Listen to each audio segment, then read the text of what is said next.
Hello friends, स्वागत है आपका हमारे YouTube channel GK with me में। तो जैसा कि आपको पता है, हमने हरियाणा जीके की सीरीज शुरू की है। तो आज की क्लास में हम करेंगे हरियाणा के ऐतिहासिक परिचय के बारे में पढ़ेंगे। जैसा कि आपको पता है, 2 क्लासेस में हम पहले हरियाणा के इतिहास के बारे में पढ़ चुके हैं, तो उसी क्लासेस को हम आगे कंटिन्यू करेंगे। अगर आपने हमारी वो क्लासेस नहीं देखी है तो आप हमारी प्लेलिस्ट में जाकर वो क्लासेस देख सकते हैं। वो आपके एग्जाम के पॉइंट ऑफ व्यू से जरूरी है। जैसा कि आपको पता है, हमने पहले वाली क्लासेस में हरियाणा के इतिहास के बारे में पढ़ा था। मैंने आपको बताया था कि हरियाणा का उदय किस प्रकार हुआ, यानी कि हरियाणा को पहले किन किन नामों से जाना जाता था, या हरियाणा का नाम पहले हरियाणा था, या क्या सबसे पहले हरियाणा का नाम कौन से ग्रंथ में लिखा गया था। जिस तरीके से मैंने आपको बताया था, हमारा जो हरियाणा है उसे 10वीं शताब्दी के आसपास हरियाणा नाम पहली बार कहा गया। तो ये जो नाम है ये किसके द्वारा दिया गया था? इसको ये जो नाम पुष्पदंत जी ने अपनी पुस्तक में दिया था। ठीक है, इन्होंने हरियाणा को सबसे पहली बार हरियाणा कहा था। लेकिन 10वीं शताब्दी के बाद भी परमानेंट जो नाम है वो हरियाणा का हरियाणा नहीं हुआ।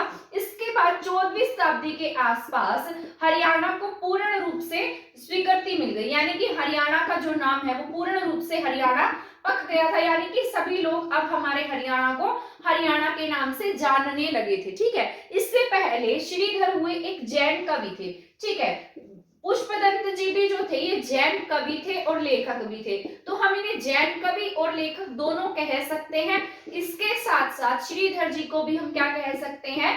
जैन कवि और साथ साथ क्या थे? ये लेखक भी थे। ठीक है, तो आपको ये पॉइंट्स क्या करने हैं? याद रख लेने हैं। तो श्रीधर और पुष्पदंत जी, कल की क्लास में हमने पढ़ लिया था कि हरियाणा का जो नाम है वो किस तरीके से रखा गया, कौन सी पुस्तकों में हरियाणा के नाम की चर्चा की गई थी। मैंने आपको बताया था, जैसे आपके यहाँ पर बौद्ध धर्म हुआ, जैन धर्म हुआ। वैसे तो हमारे यहाँ पर हिंदू धर्म की बहुत अधिक मान्यता थी, परंतु इनके साथ साथ जैन और बौद्ध ग्रंथों में भी हरियाणा का नाम आपको देखने को मिलता है। एक पुस्तक थी जिसका नाम था पंपज सूदनी। क्या नाम था इसका? पंपज सूदनी। मैंने आपको कल ही बताया था, पंपज सूदनी में ऐसा कहा गया था कि जो बौद्ध गुरु थे, यानी कि महात्मा बुद्ध थे, वो हरियाणा में आया करते थे। ठीक है, हरियाणा में आकर रहा करते थे। तो ये सब इन बौद्ध ग्रंथों के बारे में, जैन ग्रंथों के बारे में, मतलब इन सभी में हमारे हरियाणा का जिक्र मिला था। कल की क्लास में मैंने आपको ये सभी पढ़ा दिए थे।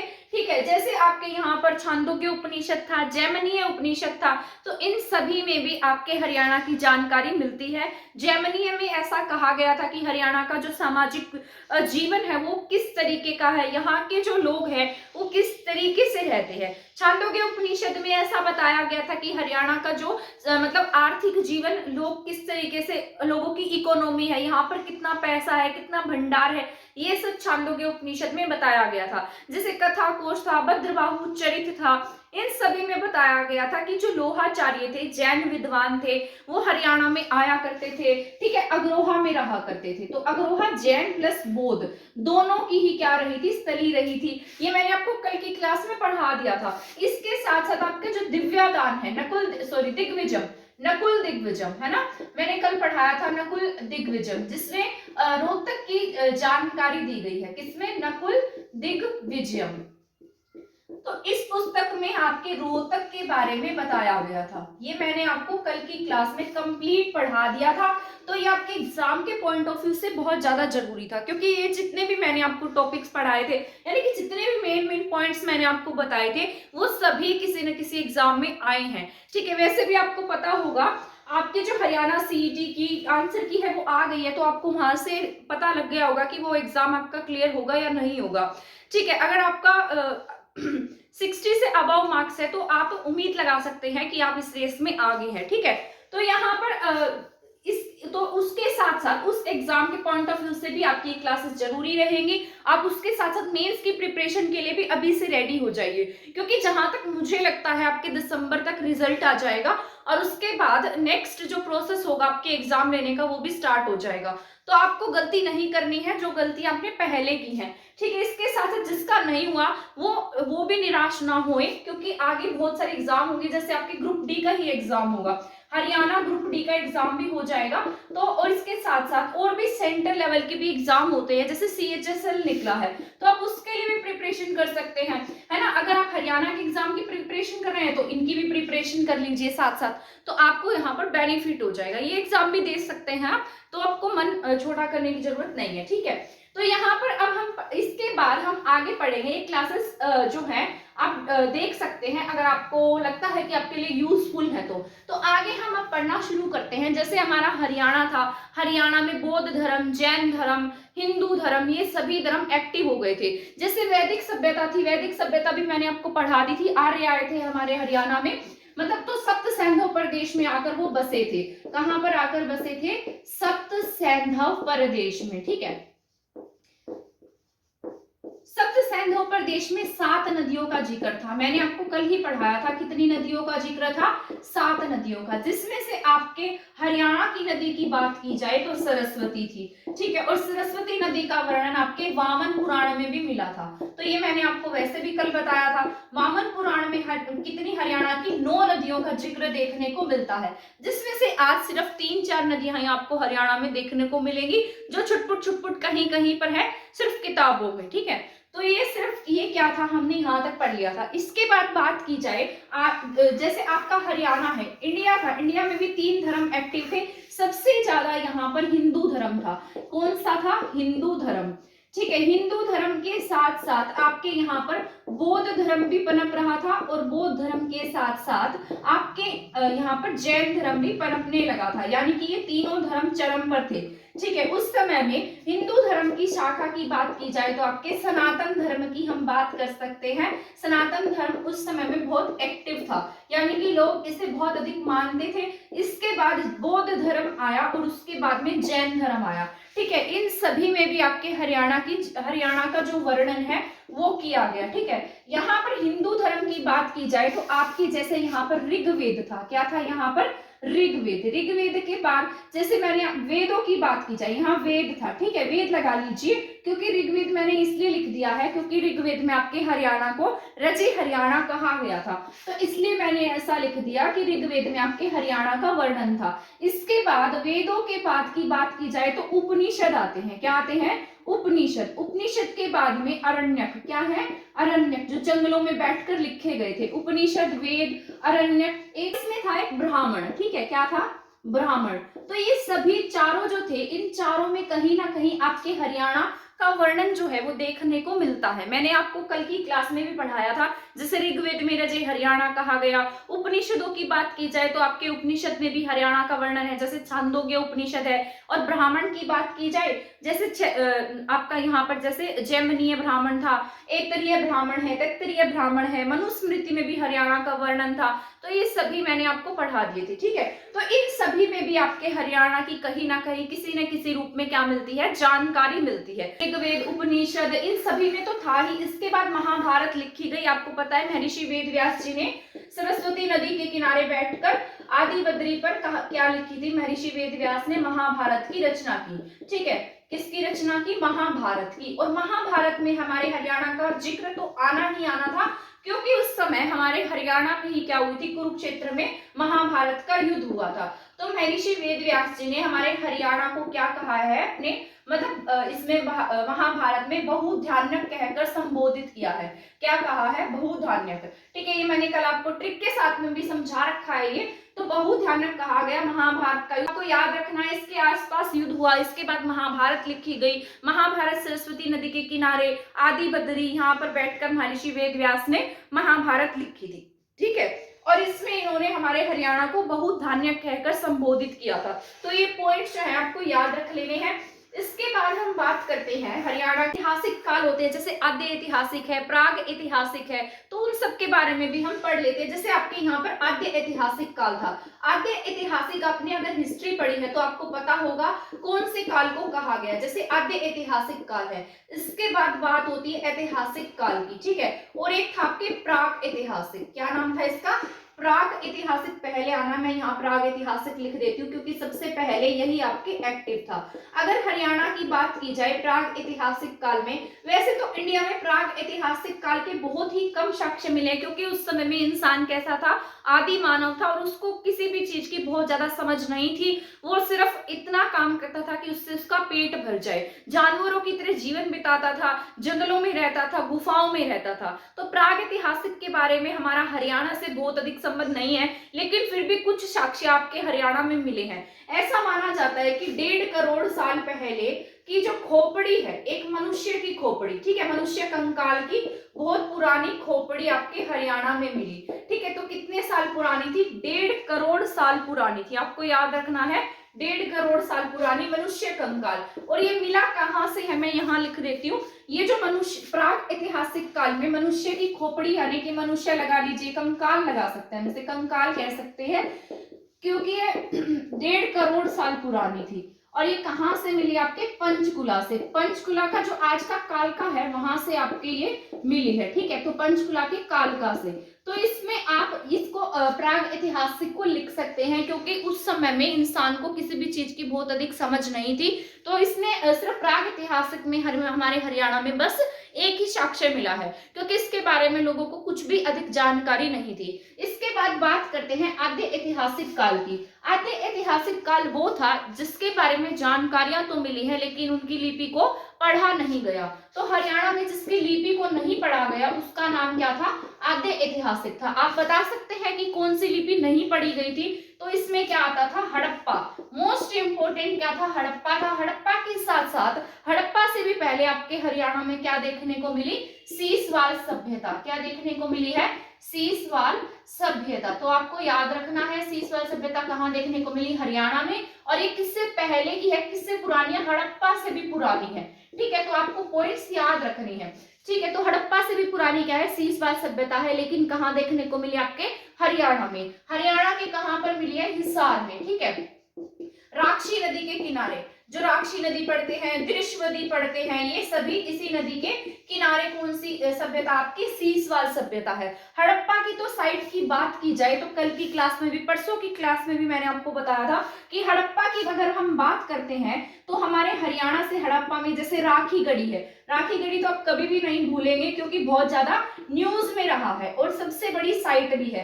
अब ये हरियाणा की ही नहीं बल्कि इंडिया की भी सबसे बड़ी साइट है राखी गढ़ी। ठीक है, तो हम यहाँ लिखते हैं हरियाणा की जो अगर आप, क्योंकि हम हरियाणा जीके पढ़ रहे हैं तो हमें हरियाणा का पढ़ना है। ठीक है, हरियाणा की जो सबसे बड़ी साइट की मैं अगर बात करती हूँ तो सबसे बड़ी साइट कौन सी? आपके यही है, राखी गढ़ी है। ठीक है, तो हड़प्पा में सबसे बड़ी साइट आपके हरियाणा में राखी गढ़ी मिली। राखी गढ़ी में किड्स म्यूजियम भी बनाया जा रहा है। आपके हरियाणा के सीएम ने घोषणा की थी, वो देखने भी आए थे कि यहाँ पर काम कैसे चल रहा है। यहाँ से मनके मिले, सोने मिले, तंदूर मिले हैं और बहुत सारी मतलब 3-4 कंकाल मिले जिनकी डीएनए करने के लिए बाहर विदेशों में भी भेजा गया, एक आपके लखनऊ में भेजा गया।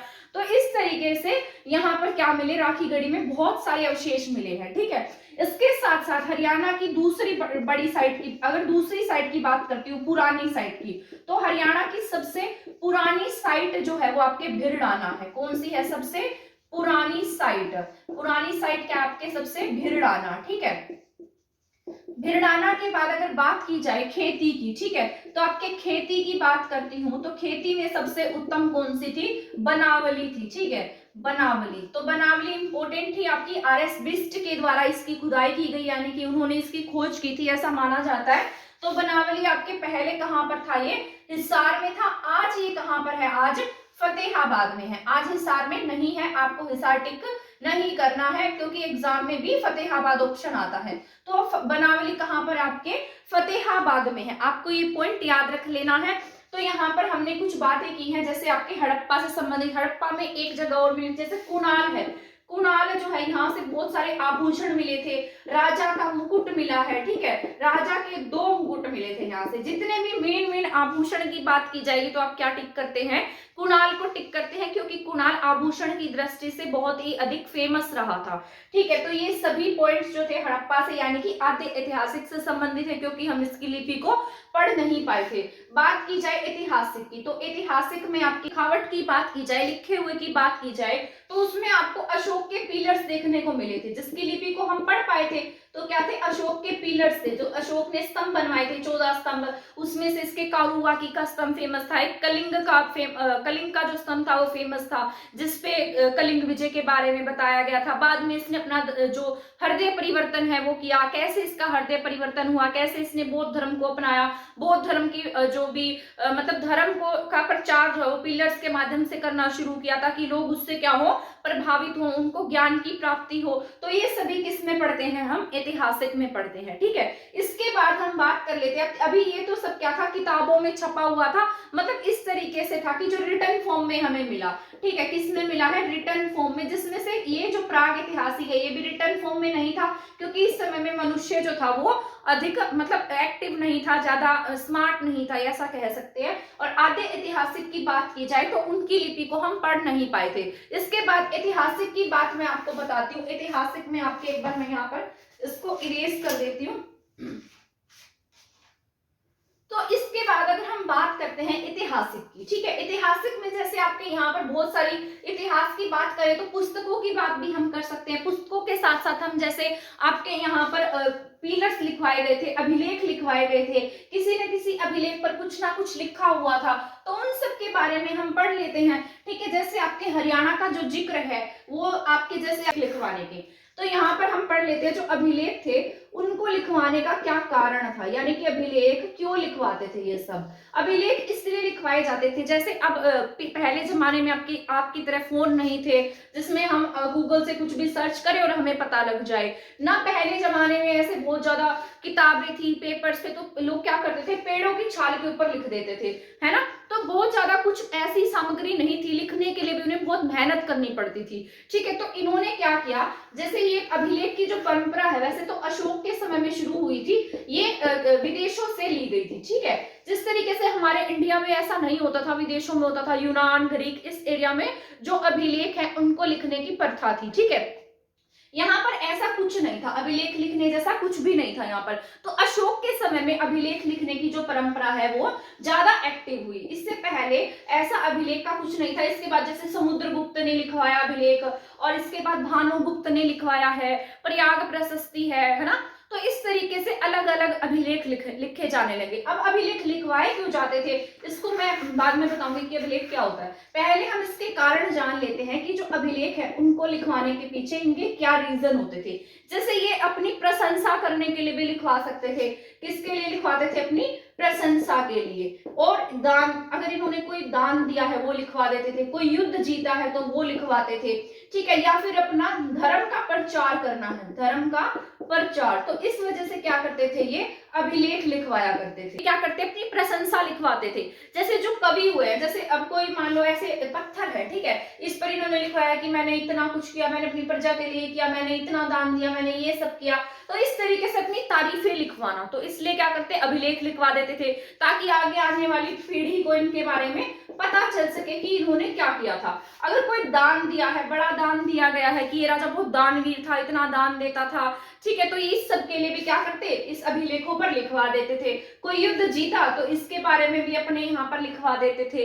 इसके बाद अगर धर्म का प्रचार करना है, लोगों को धर्म के बारे में बताना है, जैसे अब अशोक ने किया था, अशोक ने भी तो धर्म का प्रचार किया था, तो उसके लिए भी वो क्या करता, अभिलेख लिखवा देता। जिसके बाद में अभिलेखों को पढ़ा तो जेम्स प्रिंसप ने पढ़ा था, इससे पहले कोई अभिलेखों की भाषा को पढ़ भी नहीं पाया था। जो ये अभिलेख होते थे अलग अलग भाषाओं में, जैसे पाली भाषा है, प्राकृत भाषा है, किसमें लिखे गए थे, प्राकृत भाषा में, पाली भाषा में और संस्कृत भाषा में, ठीक है, तो इनमें लिखे जाते थे। और इसके साथ साथ हमारे यहाँ पर ब्राह्मी लिपि में लिखे गए हैं। किस में लिखे गए हैं, ब्राह्मी लिपि में। आपसे लिपि भी पूछता है और भाषा भी पूछता है। तो सबसे ज्यादा जो एक्टिव भाषा थी वो प्राकृत थी, उसके बाद पाली, उसके बाद संस्कृत भाषा का नाम आता है। और लिपि कौन सी थी, आपके ब्राह्मी लिपि थी। तो ये कुछ रीजंस थे जिसके लिए अभिलेख लिखवाए जाते थे। अभिलेख क्या होता था, एक तरीके की पत्थर होता था, ठीक है। जिस तरीके से ये क्या है, कोई भी बड़ा सारा पत्थर है और पत्थर के ऊपर कुछ भी ऐसे मतलब लिखवा देते थे, ये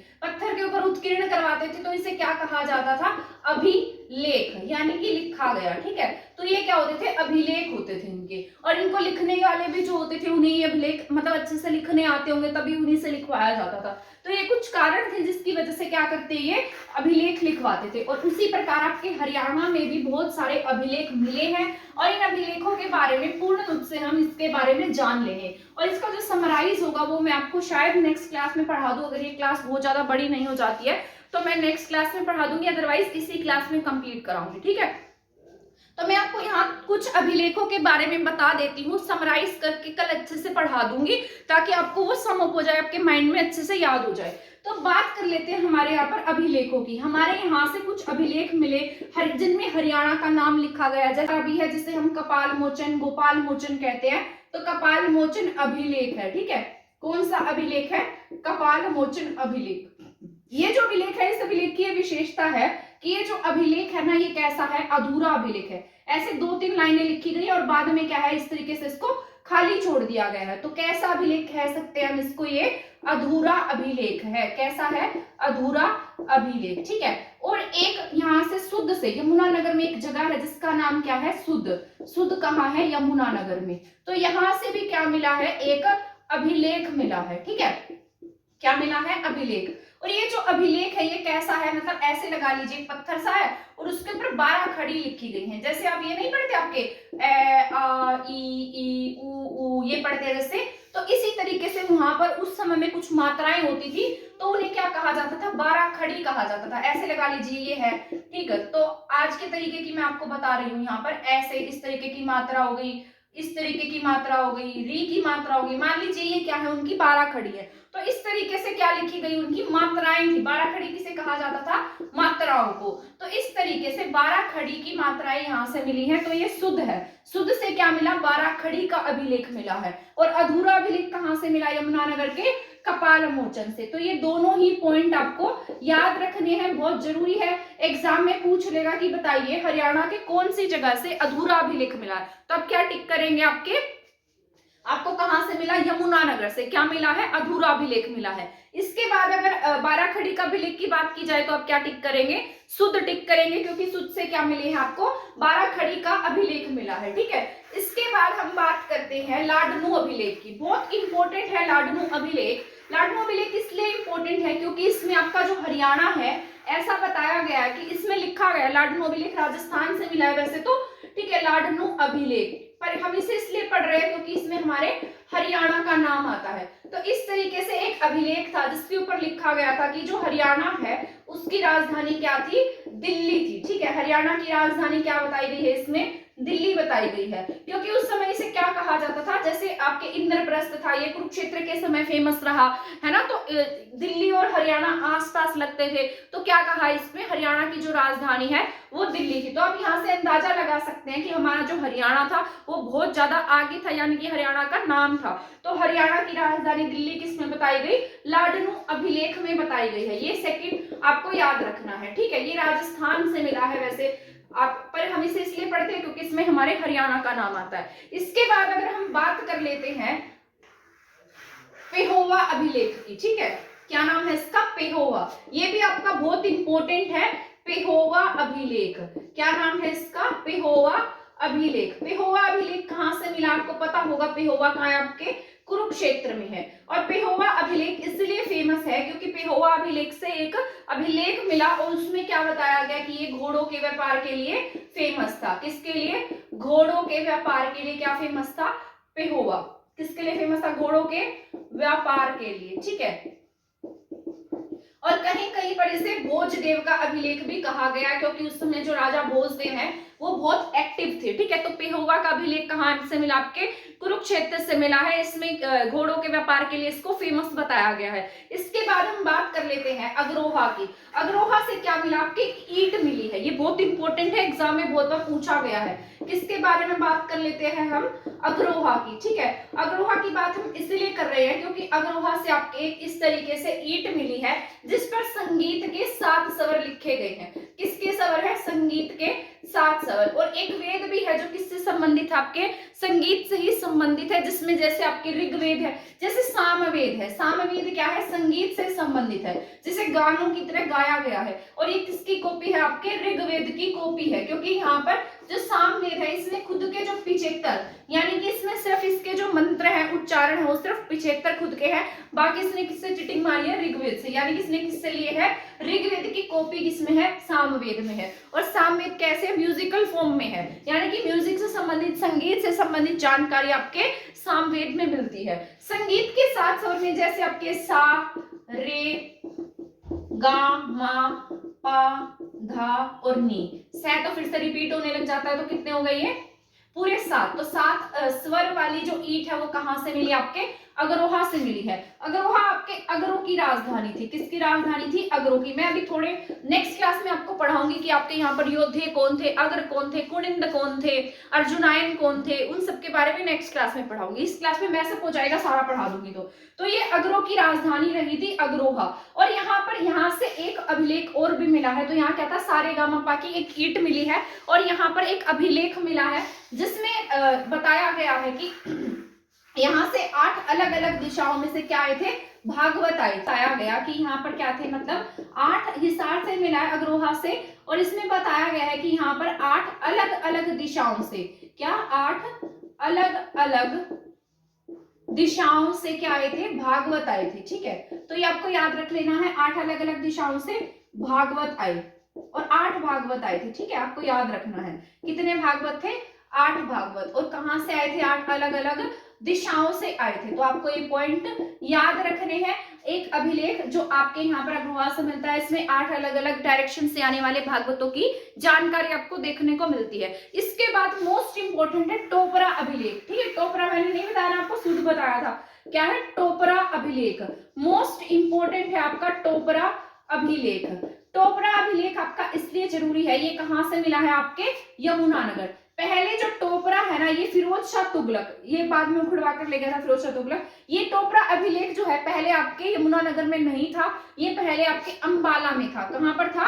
अंबाला में। ठीक है, अंबाला जब यमुनानगर से अलग हुआ तो ये किस में आ गया? यमुनानगर। अंबाला पहले कहां था? ये जो टोपरा अभिलेख है पहले अंबाला में था, फिर बाद में इसको यमुनानगर में लेकर गए। फिर बाद में ऐसा माना जाता है कि इसको उखड़वाकर कौन ले गया? इसको उखड़वाकर फिरोज शाह तुगलक जो है वो इसे उखड़वा गया था।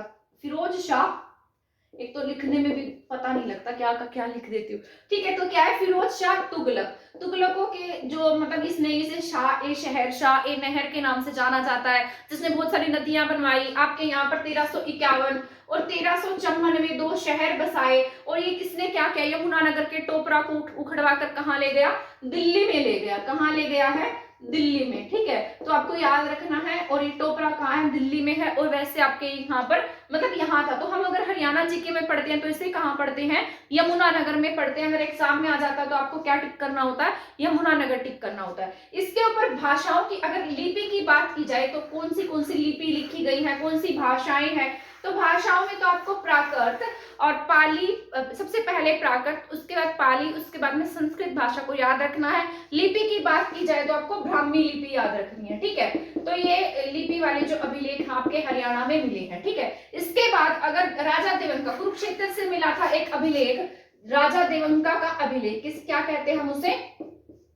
राजा देवंका का अभिलेख। ठीक है, इसको राजा देवंका का अभिलेख इसलिए कहा जाता है क्योंकि इन्होंने हमारे कुरुक्षेत्र की क्या की है? प्रशंसा की है। क्या की है?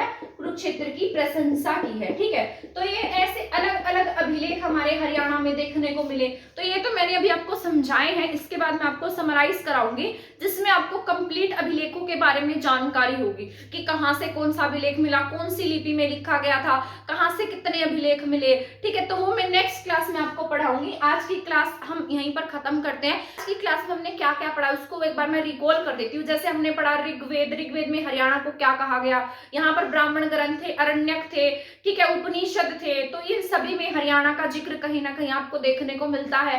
ठीक है, इसके बाद मैंने आपको समराइज किया था कि जैसे अभिलेख क्यों लिखवाए जाते थे, कौन सी पुस्तकों में हरियाणा का वर्णन था, अभिलेखों की जानकारी कहाँ पर थी और अभिलेख होते क्या थे। ठीक है, तो इस तरीके से हमने ये सभी पढ़ लिया है। जैसे आपके टोपरा अभिलेख है, यमुनानगर से मिला है, यमुनानगर से गोपाल मोचन का अभिलेख मिला जो अधूरा है, शुद्ध मिला जो 12 खड़ी में लिखा गया है। इसके बाद अग्रवाह से 7 सवर की ईंट मिली है, 8 अलग अलग दिशाओं से भागवत आई उसकी जानकारी मिली है। ये सब पढ़ लिया हमने, ठीक है। तो टोपरा, कुरुक्षेत्र से राजा देवंका का अभिलेख मिला, भोजदेव का अभिलेख मिला, ठीक है। और यहाँ पर राजा देवंका ने क्या बताया, कुरुक्षेत्र की प्रशंसा की है।